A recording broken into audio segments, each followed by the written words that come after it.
سلام به شما که دوستتان داریم بی قید و شرط. دکتر جاوید هستم و در این ویدیو میخوام در مورد یکی از بیماری‌های روزافزون این قرن اخیر و این دهه اخیر صحبت بکنم که خیلی نگران کننده هم هست، به نام آلزایمر یا زوال عقل و بیماری که قبلا در سنهای بالا ظاهر میشد ولی الان در شرایط امروز ما میبینیم در جوانها هم داره پدید میاد و خیلی ها دچار فراموشی میشن، فراموشی هایی که گاهی وقت حافظه کوتاه مدتشون کم میشه، گاهی وقت حافظه بلند مدت. در این ویدیو میخوام شما رو آگاه کنم با روشی درمان کننده، پیشگیری کننده، تقویت کننده حافظه. نتیجه تجربیات 18 ساله خودم رو در این چنل در اختیار شما عزیزان قرار میدم. مطالبی هم که خدمت شما میگم تلفیقی هست از مطالب طب نوین و دیدگاه‌های علمی طب سنتی و درمان‌هایی که ارائه می‌کنم درمان‌هایی هستش که خودم تست کردم و در اختیار شما قرار میدم. با خیال راحت میتونید استفاده بکنید، هم از آلزایمر پیشگیری بفرمایید و هم نگرانی نداشته باشید و حافظه خودتون رو هم مثل یک جوان قبراق و سرحال نگه دارید و تا آخر عمر با نشاط باشید و با حافظه خوب و عالی. با من همراه باشید تا انتهای ویدیو. عزیزان، هیچ بیماری وجود نداره که علت نداشته باشه و ما برای رفع هر مشکلی بایستی به علتها توجه بکنیم. این سبک من هست و روش هایی که خدمت شما میگم اول علت شناسی هست و عوامل ایجاد کننده آلزایمر و یا زوال عقل رو شما باید بشناسید. چه عواملی هست؟ دو گروه عوامل باعث زوال عقل میشن. یک گروه عوامل مادی و فیزیکی هست، عواملی که به تغذیه مربوط میشه و به فیزیک ما مربوط میشه و یک سری عوامل هست که فرامادی هست، عواملی مثل اندیشه هست، احساسات هست، عوامل روحی هست.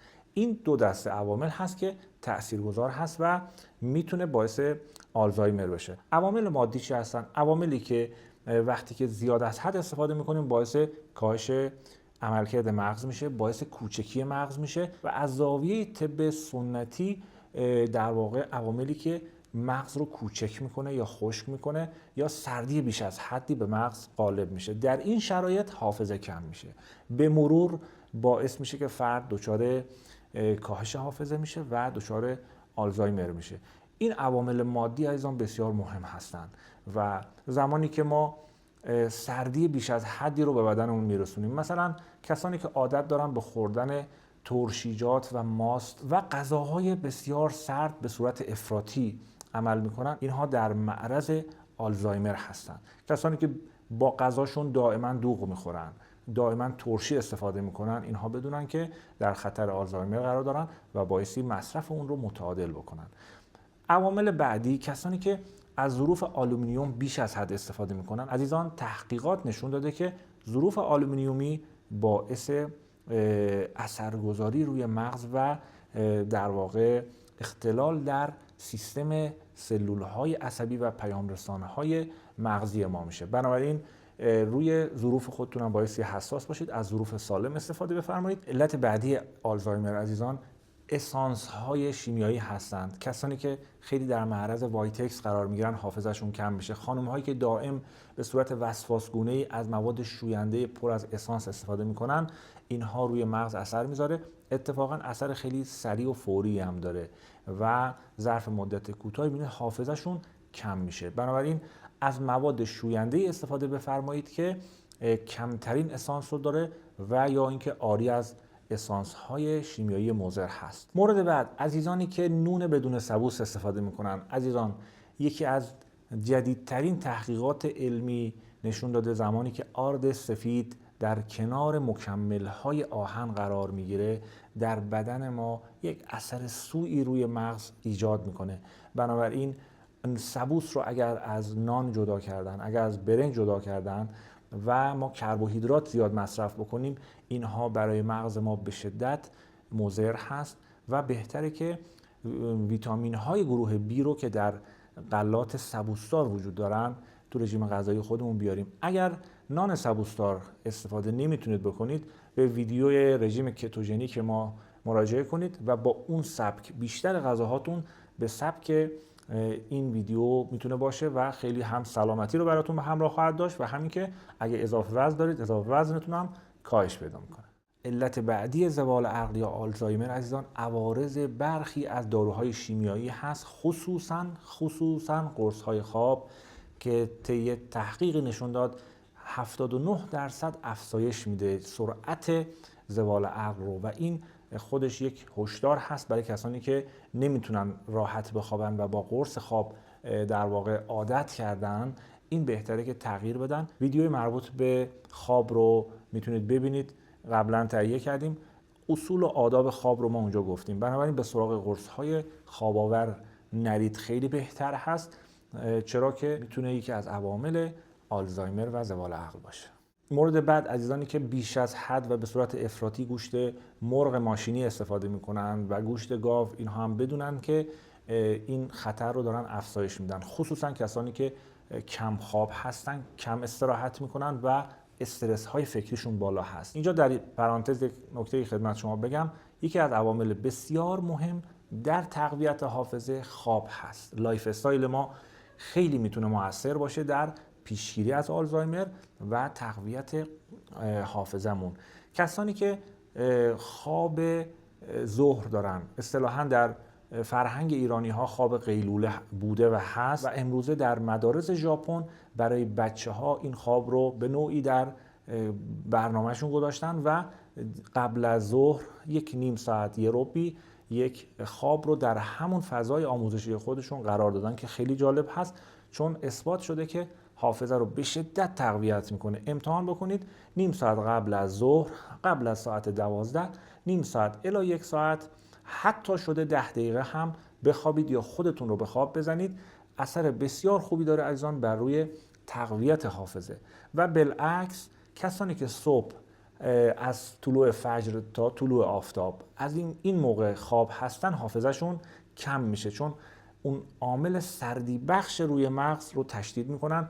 اون چیزی که قدیمی ها سحرخیز بودن و میگفتن سحرخیز باش تا کامروا باشی، در واقع سحرخیزی یکی از اثراتش تقویت حافظه و بهبود عملکرد مغز هست. این هم اثبات شده هست. بنابراین خواب در این دو زمان رو حواستون باشه، خیلی مؤثر برای تقویت حافظه. اگر افراد مسنی در منزلتون هستن، سعی کنید در این دو تا زمان خواب رو رعایت بفرمایید برای بهبود عملکرد مغز. عزیزان، یکی از علتهای کاهش حافظه پریشانی ذهن هست که در اثر صوتی که ما میشنویم ایجاد میشه. موسیقی های ناهنجاری که با حال ما همخوانی نداره، هم به لحاظ فرکانس ممکنه اختلال ایجاد کنه، هم اشعاری که میخونن اشعاری باشه که خیلی مناسب حال اون موقع ما نباشه. و یک چنلی که من دیدم بسیار چنل خوبی هست، هم اشعار خوبی داره و هم فرکانس 432 هرتز که فرکانسی هست که در واقع با فیزیک بدن ما بسیار تناسب داره و کمک میکنه به ارتعاشات بهتر. این چنل DNM هست، لینکش رو دوستانمون میذارن، میتونید عضو بشید و از موسیقی های اون چنل برای خودتون استفاده بکنید در زمانهایی که دوست داشتید. اشعارش هم فوق العاده پرمغز و پرمحتوا هستش. عزیزان، اگه مشغله فکریتون زیاد هست، گاهی وقتی به خودتون استراحت بدید و سعی بکنید که یه زمانهایی فکر کنید تازه به دنیا اومدید و هیچ کسی رو نمیشناسید و در چند دقیقه ذهن خودتون رو خاموش کنید. اصطلاحاً از تکنیک مکس استفاده بکنید. مکس بدید. فکر کنید زمان متوقف شده، هیچ کسی وجود نداره، شما هستید تنها و این عالم هستی و یک هوشمندی که شما رو خلق کرده و آرامش مطلق رو در خودتون حاکم بکنید. وقتی که این کار رو انجام میدید، در واقع شما یک رفرش کردید خودتون رو و در واقع یک ریستی کردین مغز خودتون رو. این خیلی مهمه. گاهی وقتا از این تکنیک استفاده بکنید و برای این آموزش بهتر این تکنیک ها هم میتونید از باز چنل پروفسور دانش استفاده کنید. سلامت ذهنشون فوق العاده است، میتونید ازش استفاده کنید. مورد بعد عزیزان، علتهای فرامادی. زمانی که افراد استرس بیش از حد دارن، زمانی که خیلی خودخوری دارن، زمانی که پریشان حالی دارن، نگران آینده هستن، اینها به نوعی به مغزشون فشار میاد که حافظهشون کم میشه. همیشه گفتن کسی که آرام هست حافظه بهتری هم داره. کسانی که در واقع استرس دارن حتما بایستی بیشتر به طبیعت برن، کمی ورزش بکنن تا خون رسانی به مغز بهتر بشه و آلزایمر جلوش گرفته بشه. و این نکته رو هم بدونید عزیزان که کسانی که خیلی منفی باف هستن، منفی نگر هستن و درون ریز هستن در معرض بیشتر آلزایمر قرار دارن و اینها رو پیشگیری بهتر از درمانه. اجازه ندید این اتفاق بیفته و سعی بکنید به نوع خودتون رو آموزش بدید که غم این دنیای گذران رو نخورید، چون میگذرد غمی نیست. اگر میخواین آموزش‌های حرفه‌ای هم ببینید، کانال سلامت ذهن پروفسور دانش بسیار عالی هست. لینکش رو دوستان من میگم بذارن اینجا. من خودم واقعا از این استاد بزرگ استفاده کردم. بسیار مطالب خوبی داره. زندگیتون رو شیرین میکنه. یه سری به کانالشون بزنید، براتون لذت بخش خواهد بود. قبل از اینکه درمان رو شروع بکنیم، عزیزانی که از این نوع مطالب خوشتون میاد، این مطالب نتیجه تجربه بنده هست. ما کپی نمی‌کنیم از سایت‌های مختلف. اینها رو روی بیماران زیادی من تست کردم. بیش از 50,000 ویزیت داشتیم و شما میتونید با خیال راحت استفاده بکنید. هیچ کدوم از این دستورالعمل‌های ما عوارض نداره، چون از روش‌های ارگانیک و طبیعی استفاده میشه و در حوزه لایف استایل در واقع داریم پیشنهاد میکنیم، چون نتیجه گرفتیم و به شما هم پیشنهاد میکنیم. کانال ما رو به دوستانتون معرفی بکنید. در واقع شما هم کمک کردید به سلامتی. کامنت های پرمهر شما عزیزان هم کمک میکنه به ما و به انتشار این مطالب، ضمن که ما رو بیشتر مدیون خودتون میکنید که ما مطالب مهمتر، مفیدتری آماده بکنیم.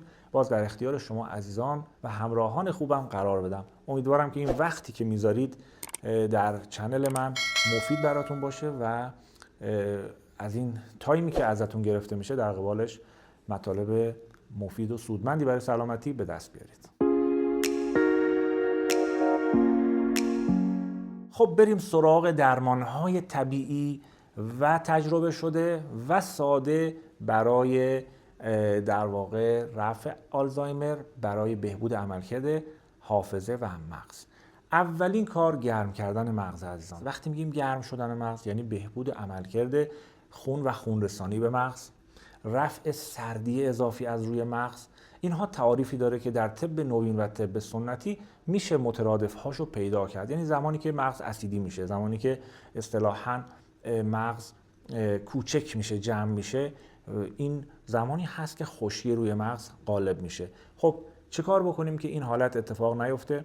یکی از اون مسائل بسیار مهم عزیزان کلاه هست. کسانی که کلاه پشمی استفاده میکردن در زمان قدیم یا الان کلاه‌های جدید من دیدم با کرک و پشم و اینها استفاده میکنن، این افراد کمتر دچار آلزایمر میشن، چون مغز رو گرم نگه میداره، سر رو گرم نگه میداره. این بسیار مهمه. و شما ببینید افرادی که مسن بودن و کلاه سرشون میذاشتن حافظه بهتری داشتن و به نظر بنده یکی از بزرگترین کلاهبرداری ها در ایران کلاهبرداری بود. ایرانی ها در تمام قسمت های کشورمون هر کسی با فرهنگ خودش کلاه مخصوصی داشت، بسیار زیبا، بسیار جالب. همه کلاه ها حذف شده و الان ما میبینیم که حافظه ها هم کم شده.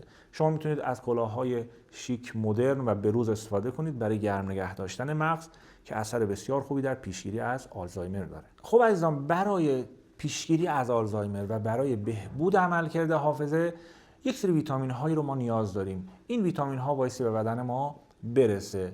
اینها ویتامین های گروه B هستن، خصوصا ویتامین D هست، ویتامین C هست و ویتامین E. این ویتامین ها به صورت کمپلکس عمل میکنن، معمولا به همدیگه وابسته هستن و باعث این مواد رو شما یک جا به بدن برسونید.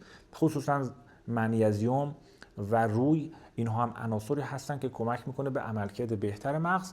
افرادی که نمک طبیعی یا نمک ارگانیک رو در رژیم غذایشون دارن، کسانی که آفتاب میگیرن مرتب روزی 5 دقیقه و کسانی که از سبزیجات بیشتر استفاده میکنن، هم گوارششون بهتر هست، هم جذب بهتری دارن و هم زمانی که گوارش خوب بود و میکروبیوم های روده به تعداد کافی بودن، برخی از ویتامین ها رو تولید کردن، چون میدونید که ویتامین های مفیدی رو تولید میکنن در روده باکتری های مفید ما که روی سلامتی مغز ما به شدت تاثیرگذار هست. و کسی که رودش خوب کار نکنه و گوارش خوبی نداشته باشه، این فرد دچار افسردگی میتونه بشه، دچار آلزایمر هم میتونه بشه. پس برای پیشگیری و درمان مغز ما بایستی عملکرد گوارشی خوبی داشته باشیم. پس در این باره هم ما البته ویدیو زیاد ساختیم، ویدیویی در مورد در واقع معده و بیماری های گوارشی گذاشتیم، میتونید بهش مراجعه کنید، مفصل اونجا من شرح دادم. مورد بعد برای پیشگیری و درمان بیماری های مغزی خصوصا آلزایمر عزیزان، بویدنی ها بسیار مهمه، بسیار مهمه. عطرهای گرم ببویید، گل نرگس فوق العاده است، گل مریم، گل یاس، اینها رو تو محیط زندگیتون اگر شرایطی دارید ایجاد بکنید، اگر نیست از بیرون بخرید. یک شاخه گل مریم رو شما در اتاق خواب خودتون بذارید، تا یک هفته فضای اتاق بوی گرمی داره و شما که استشمام میکنید و به خواب میرید، این مغز شما هم آرامش بیشتری میگیره و هم گرم میشه و در واقع نمیذاره که شما حافظتون کم بشه. پس برای بهبود عملکرد مغز عطرهای طبیعی بسیار مهم هستند و به همین میزان عطرهای مصنوعی، ادکلان‌ها و مواد سردی بخش مغز رو سرد میکنن، از طریق حس بویایی، از طریق بینی وارد مخاط میشن، جذب خون میشن، بلافاصله روی مغز اثر میکنن. اگر مشغله کاریتون زیاد هست، اگر تحصیل میکنید، اگر کار فکریتون زیاد هست، شما از گلاب استفاده بکنید، از عصاره نعنا استفاده بفرمایید، همراه خودتون داشته باشید. من خیلی وقتا همراه خودم دارم، زمانی که محیط کارم میرم این گلاب رو اسپری میکنم، یا اینکه عصاره نعنا رو یه مقدار رو پیشونی میکشین، نوک بینی، یا عصاره گل محمدی اگه داشته باشید بسیار خوب هست، بسیار عالیه، و نفس عمیق بکشید، بلافاصله شما حس میکنید خستگی مغزتون برطرف میشه. مورد بعد برای درمان آلزایمر و پیشگیری از آلزایمر، چکاندن قطره داخل بینی هست و چرب کردن ملاج سر، مثل روغن بنفشه. روغن بنفشه هم میتونید تو بینی بچکونید، هم ملاج سر رو در واقع یک وجب از نوک بینی بیاین بالا، میشه این بالا ملاج سر به اندازه یک ته استکانی چرب بکنید، 2 ساعت قبل از حمام چرب بکنید، فوق العاده خوبه. روغن بادام، روغن سیاه‌دانه، روغن بنفشه، روغن رزماری بسیار عالی هستن. این گرما رو میده به مغز و مغز رو گرم میکنه. همون جایی که شما بچه که بودین محل شیردان بهش میگفتن و نرم بود، در واقع اون نقطه بسیار مهمی هست که روی سر بچه‌های تازه متولد شده دیدین نرم هست و قدیمی‌ها اعتقاد زیادی داشتن که اون قسمت رو چرب کنن با روغن‌های گرم. این خیلی مهمه، هم حافظه رو تقویت میکنه، پیشگیری میکنه از بیماری‌ها و بسیار اهمیت داره. در سنین بزرگسالی هم وقتی چرب میکنید یه مقداری نفوذ میکنه و مغز رو گرم میکنه. عزیزان، از روغن‌های طبیعی استفاده کنید. روغن‌های طبیعی خصوصا روغن نارگیل بسیار عالی هست. روغن نارگیل رو روزی 1 قاشق میتونید همراه غذا خودتون میل بکنید. از دمنوش‌های گیاهی که برای اعصاب و مغز مفید هستند، خصوصا اسطقدوس هندی، بادرنج‌بویه، رزماری، بهلیمو، بهار نارنج، اینها بسیار عالی هست برای نوشیدنی روز ازش استفاده بکنید. و شیرین کنندش خیلی مهمه. اگر شکر باشه در واقع شما دارید به مغز خودتون آسیب میزنید، ولی اگر خرما استفاده بکنید یا توت خشک استفاده بفرمایید و یا عسل شیرین کننده دمنوش هاتون باشه، شما انرژی فوق العاده به مغز میدید. قندهای طبیعی بسیار کمک کننده هستن برای عملکرد بهتر مغز. ضمن اینکه اگر توت خشک استفاده بفرمایید آنتی اکسیدان خوبی هم داره و خود آنتی اکسیدان ها هم برای عملکرد بهتر مغز مفید هست. عزیزانی که دوست دارن با مطالب ما بیشتر آشنا بشن، ما در تلگرام هم چنل دکتر جاوید داریم، اونجا هم هر روز مطلب میذاریم، مطالب مفید برای سبک زندگی بهتر میذاریم. و کسانی که علاقه دارن به کتاب‌هایی در حوزه مزاج شناسی و کتاب‌های مهمی برای سبک زندگی هم در سایت دکتر گرین لایف گذاشتیم، میتونید مراجعه بفرمایید. در هر کشوری که باشید براتون ارسال بشه یا به صورت فایل میتونید استفاده بفرمایید. در پایان هم یه نکته خدمت شما بگم، یکی از اون درمان‌هایی که اساتید متخصص در زمینه آلزایمر استفاده کردن زالو درمانی هست. زالو درمانی در خیلی از کشورهای پیشرفته هم به عنوان یک روش درمانی هست، میتونید ازش استفاده کنید، البته زیر نظر متخصص این کار بایستی انجام بشه. ممنون از همراهی شما عزیزان، امیدوارم سلامت باشید، پر انرژی و با حافظه خوب زندگی کنید. خدا نگهدار.